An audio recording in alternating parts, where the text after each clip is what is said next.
placemaking is really celebrating what's authentic to a place, and really, I like to think of it as development from the inside out.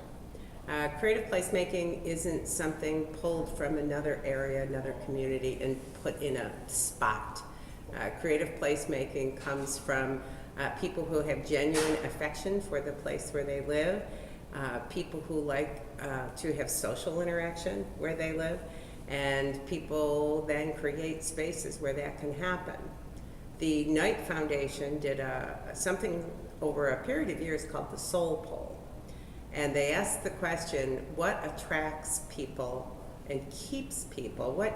What creates allegiance to place? And I think this winter a lot of people are asking that question about upstate New York. And what they discovered with some very solid research is there's really three things that attach people to a place. One is the physical beauty of a place. The other is their ability and opportunity to socialize in a place. And the third is how welcoming a place feels to people from all different walks of life.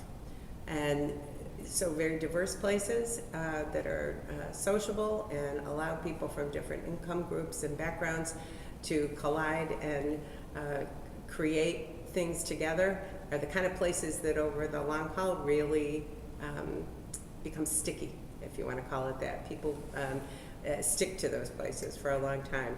In Syracuse, we've seen over the last 5 years in particular a tremendous uptick in creative placemaking.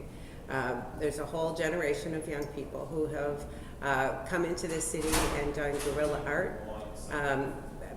We've got public artists like Brendan Rose, we've got people like Rick Destito who have just worked on those things, creating opportunities for people to socialize and connect and make art together. One of the people who I think's done a fabulous job at that is Martin Jacobs, who runs the Near West Side Initiative. It's a wonderful sense of art and a wonderful sense of people, and bringing them together to create new places. I look out my window at the railroad trestles every day, and I would say at least once every 2 weeks I see someone down there getting their picture taken in front of the trestles. And I think that's so interesting. That was all Martin Jacobs' idea, because that tells me that's a new iconic place in Syracuse. That now, if you were going to do a postcard of Syracuse now, you would probably make one of those bridges. And it's relatively new for something to become iconic.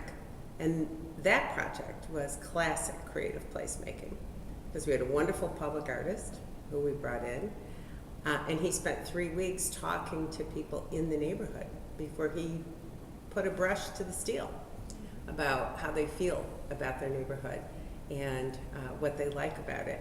And then he wrote those haikus that you see painted on them, and then he painted them. So that is good, authentic, creative placemaking. Celebrating what's real in a place, not being afraid to mix things up, both visually and with the people that you interact with. And Syracuse has, I think, got a lot to be proud of in the last few years, and how this has really taken hold.